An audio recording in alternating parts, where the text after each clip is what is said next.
Science, Technology, Engineering, Maths.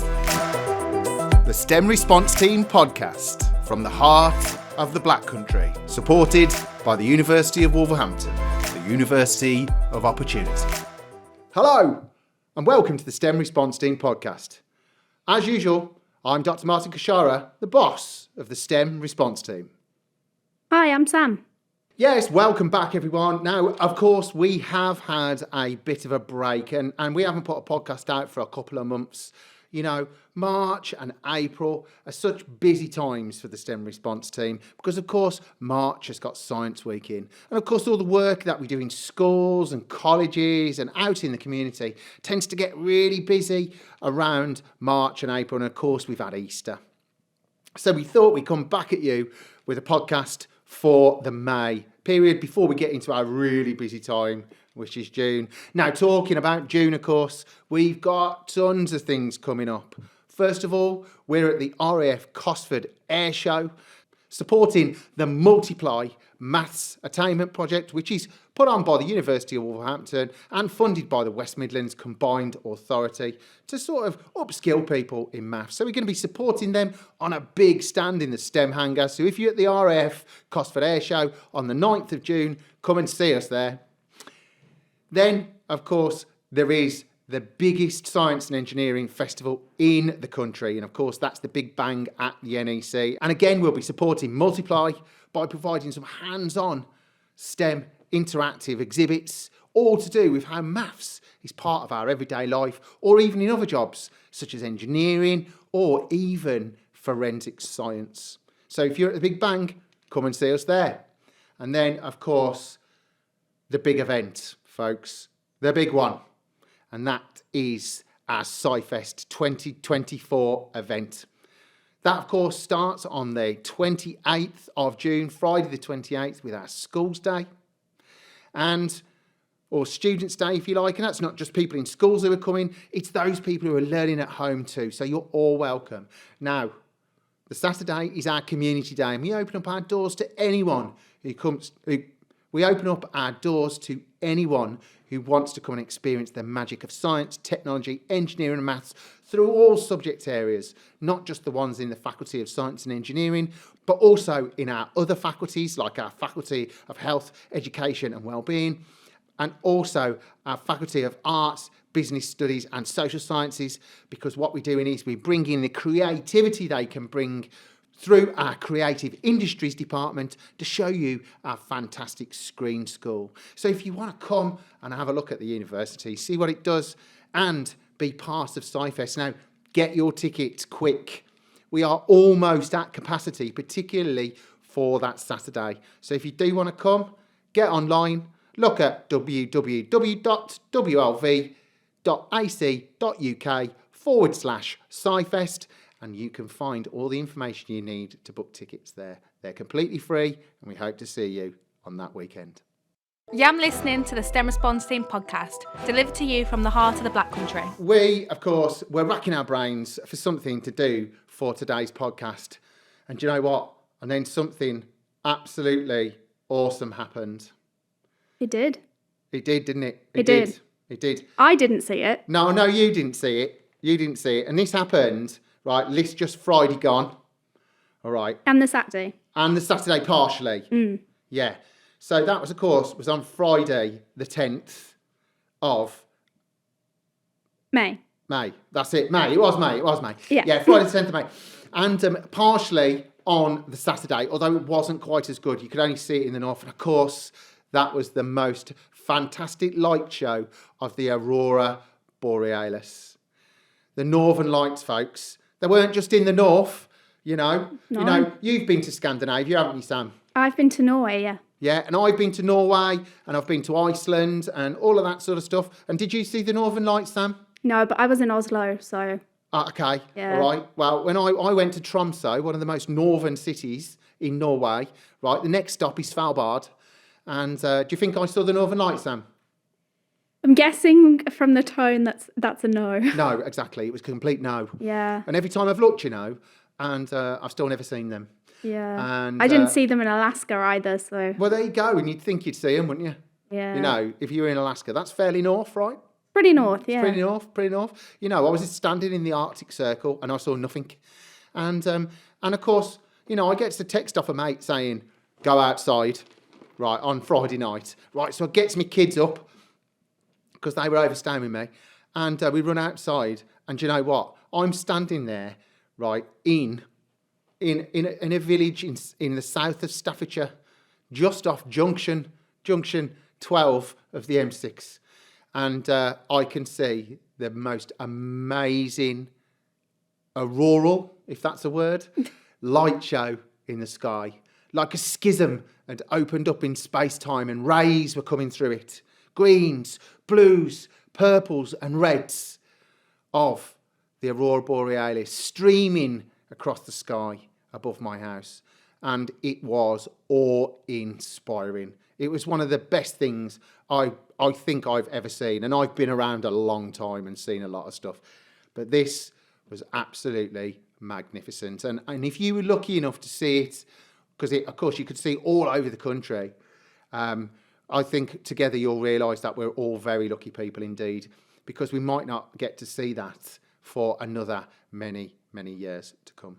So what we did, right, we thought we'd talk about the aurora because, like, it's mad. Yeah. And fantastic. And beautiful. And beautiful, yeah. And it's got tons of science in it. So what better subject area to have for the STEM Response Team podcast for May? Absolutely. So yeah, I did some research. Excellent. So the reason that we were able to see, I say we, not present company included, the reason that a lot of us were able to see the aurora in places where we wouldn't normally be able to see it is because there was the biggest solar storm for more than 20 years, which is apparently due to the fact that the sun is currently about halfway through its solar maximum phase. So there's an 11-year solar cycle, and it gets to kind of the point where it has the most amount of activity, which would cause things like solar storms and stuff like that. And we're about halfway through the maximum phase. So, I mean, there's a potential maybe that they could come up again before we reach the end of the phase, but I think it's probably unlikely. But I looked into what causes the aurora, and the reason that the solar storms helped to see them more clearly is because solar storms occur when there's a continuous flow of charged particles from the sun. They are blasted out into space and then they eventually reach us. These coronal mass ejections erupt from the surface of the sun, and they are charged with waves of magnetic gas, and they often happen, as I said, during periods of high activity. These coronal mass ejections, or CMEs, as they're normally shortened to, are thrown out, and then when they hit the Earth's atmosphere, they cause the lights. The charged particles hit the gases in the Earth's atmosphere, and they're what causes that like really pretty light show. And depending on what colour you're seeing is depending on what gas you're seeing, sort of the light hitting through. So depending on the altitude of the gas and what gas you're seeing. I think, Martin, you looked a little bit more into that, didn't you? I did, yeah. And of course it depends at what altitude you're looking at. So for different colours, you're looking at the different gases, of course, and we're looking at the excited states of oxygen and nitrogen. So the oxygen emits the greenish yellow or the red light, depending on its altitude, but the nitrogen tends to give off the blues. All right, and the blending, of course, of those two colours gives off the other lights, because if you saw the aurora on Friday, sorry, you would see that actually some of it looked white. And of course, you've got all these different colours, and just like a TV, when they blend sometimes, you get something that looks a little bit like white light. And, but, you know, you can get these blues, purples, and all that sort of stuff. But if you could see it, it even gives off light in the ultraviolet. So with special cameras, we'd see the aurora in spectacular detail. But yeah, there's like high oxygen and low oxygen, and that's the kind of the difference in the colours where it comes to the green colours that we see. Amazing. But yeah, that's what causes the aurora and the different lights that you can see. I did find quite a funny anecdote that there were some people who were filming a video for TikTok who believed they were seeing the aurora around when the time that it should have been on, and they took some videos of this like purple light in the sky, and they got really excited that they could see the aurora. Turned out it was just a Premier Inn sign. Nice. No, I like a Premier Inn breakfast. Yeah. But it's not as spectacular as the Aurora Borealis. No, and probably more like, freely available to see. Absolutely. You don't have to wait until certain times of the year, do you? Now, of course, one thing that springs to our mind, like, right, there's a couple of things here that got me about the Aurora. There's two things. One, they seem to be getting stronger, right? And so last year, there was some auroras that you could see in this country as far as Cornwall, I believe, or at least down south, like Somerset and that. Oh, wow. They weren't as spectacular as the ones we've just seen. And this one is very seen. Have you come across anything, Sam, to say that actually there's more activity? You mentioned something about cycles. Yeah, the sun does an 11-year cycle, so it's probably as it's sort of been peaking towards what they class as the solar maximum that some of the activity has been increased. But I believe that this phase that it's currently in, we're about halfway through it. I think it's until sometime next year. Fab. And actually, this solar storm, they're labelled from like 1 to 5, I believe, like G1 to 5. And we had like a 4 to 5 storm. It was like one of the strongest ones you can get. And they did say that it would even interfere with electronic devices. Especially like in the north where it was quite strong. I have seen reports that mobile phones have been interfered with. But like not being able to send messages and all that sort of stuff. So maybe that's something to do with the Aurora. Who knows? Yeah, apparently the storm even knocked out power in Sweden and damaged some electrical transformers in South Africa. Really? This one that's just happened? Yeah. That's fantastic. No, I mean, probably not for the people living in those areas. No, but like, you just imagine that thing. I mean, if we didn't have that magnetosphere, right, that layer of like the magnetic field that's stopping all this stuff coming through, I mean, surely we would all die, right? I mean, conceivably, I would imagine so, yeah. These are like super energetic particles coming up from the sun. Yeah. We would be gone, right? I'm sure it would. I'm sure we would. It would scorch the earth of all life. The STEM Response Team Podcast.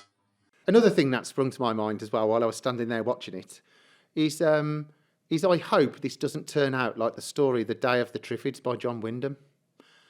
Now, not familiar. Are you not familiar? No. Well, if anybody's listening, right, and you haven't read any stories by John Wyndham, right, you have to go out and do it. Now, hopefully, a lot of people have heard of The Day of the Triffids, right, where man-eating plants, right, they're carnivorous. They don't just eat people. They start attacking everyone. Now, what happens is there's an aurora, a bit like the one we saw. Well, actually, it's like a meteorite shower crossed with an aurora. And what happens is all these, like, everybody's watching. They're like, oh, look at this, fantastic, right? And then when they wake up, nobody can see, right? So what's happened is it's taken away the sight of everyone who was watching these lights. Now, this makes, right, the saying, in the land of the blind, the one-eyed man is king, right? Very, very, very poignant, because some people still can see because they've been in like, they might have been in hospital, they might have been working in the underground or something like that. Yeah. So there's some people that they're helping the people who can't see. But the thing is, the triffids, which are these plants, right, that have been biologically engineered, right, to produce a special kind of oil that we use for things in the story.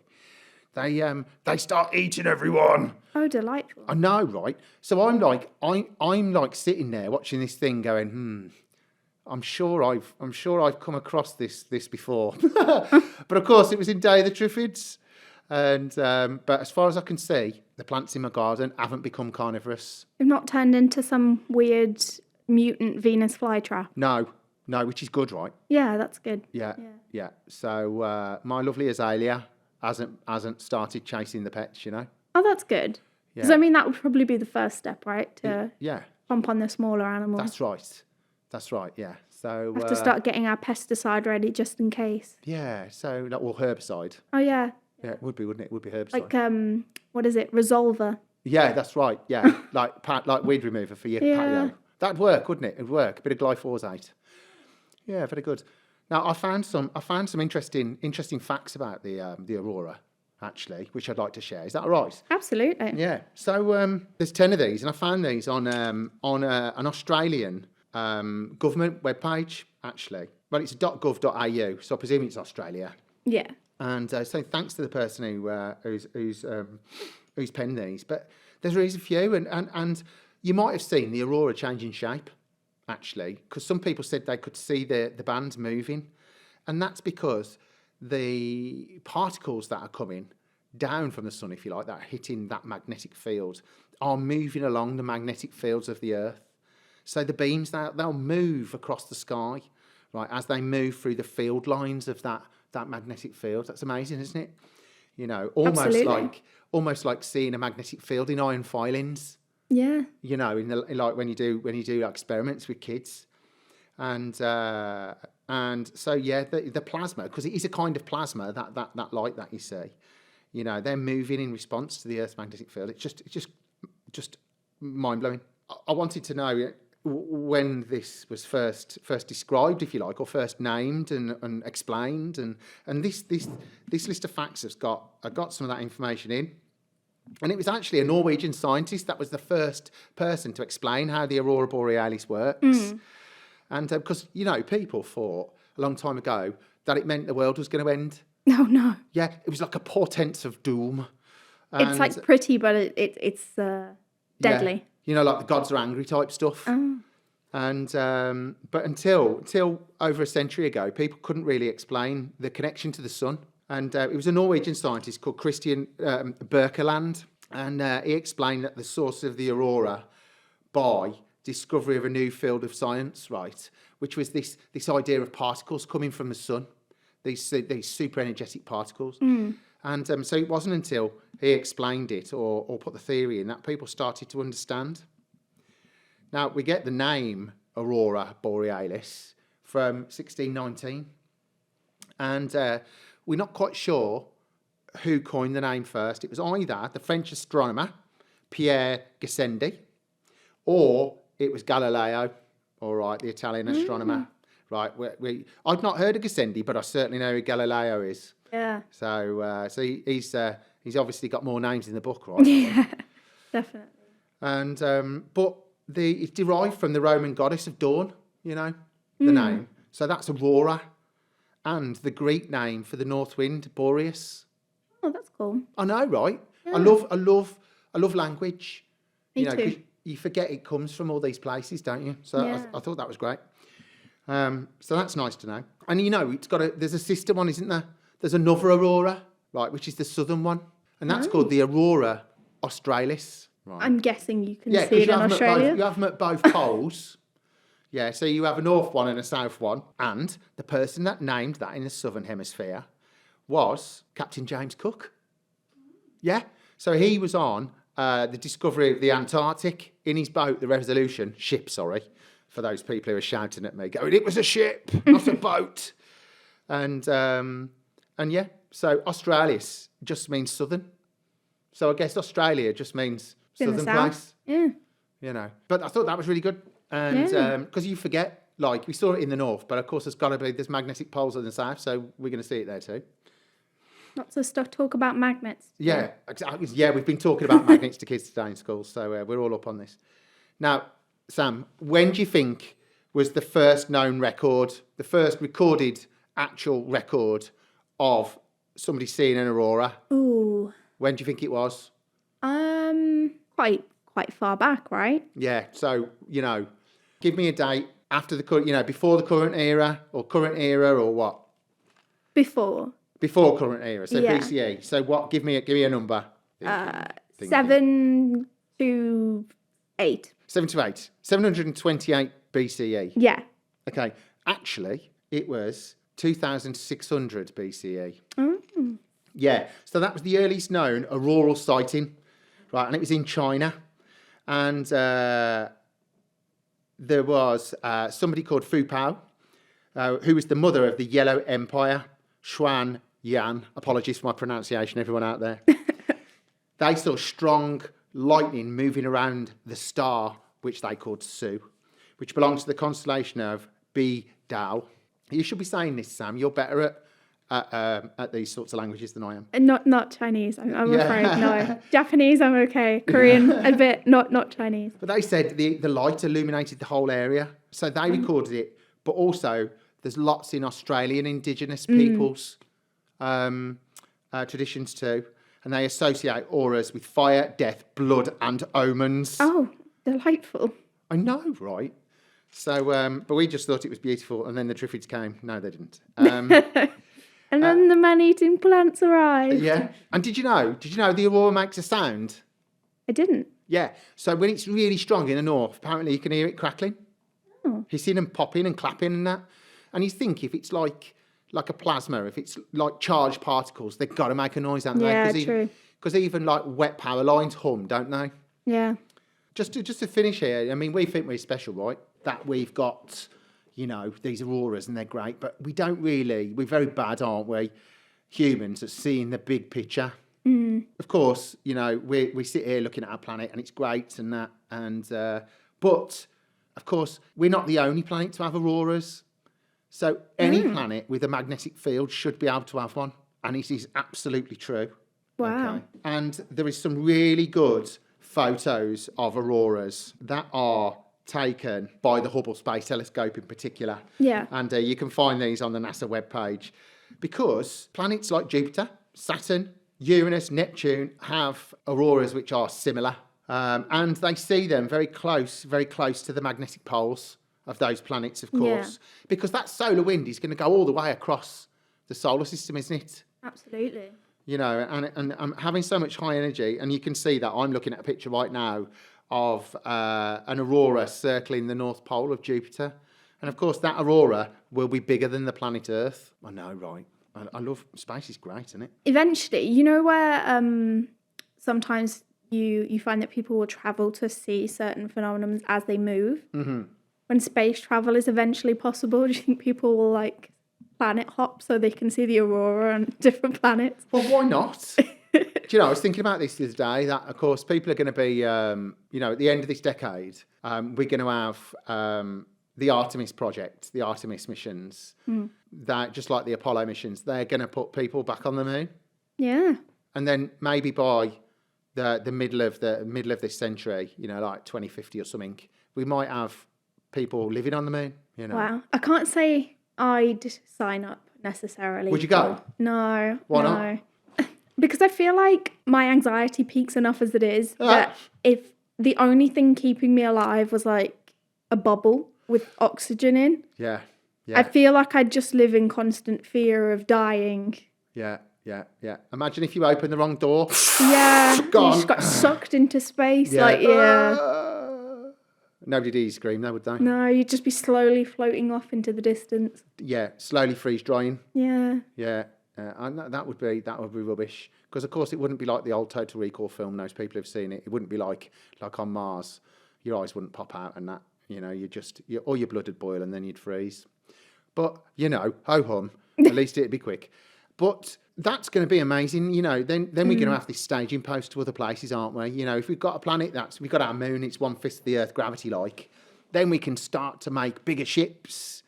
If we can get all the stuff there in the first place, you never know. We might be able to mine the moon for things. Oh God, it's going to end up being one of those dystopian things where they've mined the moon too much and it's split into pieces and then hit the Earth. Yeah, maybe. I watched that film. Another blockbuster. Yeah, I watched that film.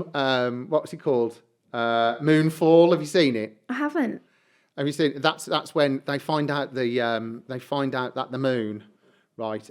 I think it's quite a good film, and again, there's probably people shouting at me.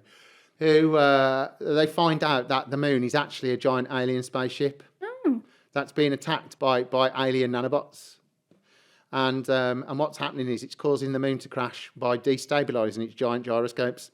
Oh wow. Yeah. Frankly ridiculous, but a good watch. Do you know, it's one of them films you don't really have to think about very much. Yeah. And it's probably best not to.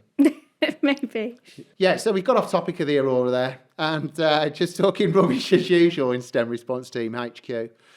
But I think, folks, seeing things like the Aurora, you know, it gives you time to stop and think, and just realise how precious the world in which we live actually is, and that still, even though we have such busy lives, every now and then something will make us stop and remember that actually where we live is really, really special and really beautiful sometimes. How poignant. I know. Now, I thought that was a fantastic place to finish on for this month. Now, I think that's a really good place to finish this month. So, folks, thanks for listening. We'll see you later. Ta-ra a bit. Bye. If you'd like to know more about the STEM Response Team, head over to the University of Wolverhampton website, which is wlv.ac.uk/STEM Response Team.